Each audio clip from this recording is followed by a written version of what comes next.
অনুরাগের ছোঁয়া ধারাবাহিকের আগামী পর্বে আমরা দেখতে পাবো তবলার দেওয়া ভিডিও থেকেই রূপার অসুখের কথা জানতে পেরে সূর্য বাড়ি ফিরে আসার সিদ্ধান্ত নিল। হ্যাঁ বন্ধুরা, আমরা এমনটাই দেখতে পাবো অনুরাগের ছোঁয়া ধারাবাহিকের আগামী পর্বগুলোতে।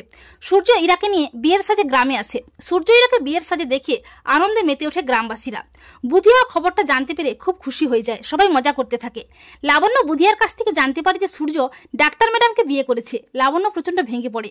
লাবণ্য তবলাকে বলে সূর্যের সামনে যেতে, আর তবলাও লাবণ্যের কথা মতো সূর্যের সামনে যায়।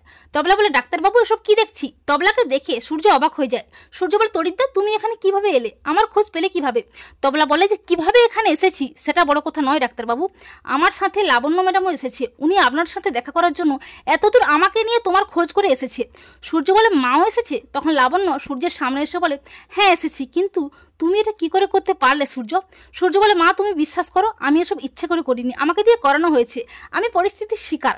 লাবণ্য বলে, সূর্য ওখানে দীপা তোমার জন্য অপেক্ষা করে বসে আছে। শুধু তাই নয়, রূপা দিদিভাই ভীষণ অসুস্থ, ক্রিটিক্যাল সার্জারি করতে হবে, অনেক টাকারও প্রয়োজন। এমনকি রূপা দিদিভাই তোমার পর অভিমান করে শেষ হয়ে যাচ্ছে। লাবণ্যের মুখে রূপার অসুখের কথা শুনে চমকে ওঠে সূর্য। সূর্য বলে, মা তুমি এসব কি বলছো? তখন তবলা বলে, ডাক্তারবাবু ম্যাডাম একেবারেই ঠিক বলছেন, আপনার যদি বিশ্বাস না হয় এই দেখুন রূপার অপারেশনের একটা ভিডিও, যদিও এখন একটা বড় অপারেশন করতে হবে। ভিডিওটি দেখে অবাক হয়ে যায় সূর্য। সূর্য কান্নায় ভেঙে পড়ে। সূর্য বলে, আমি এক্ষুনি রূপামার কাছে যাব।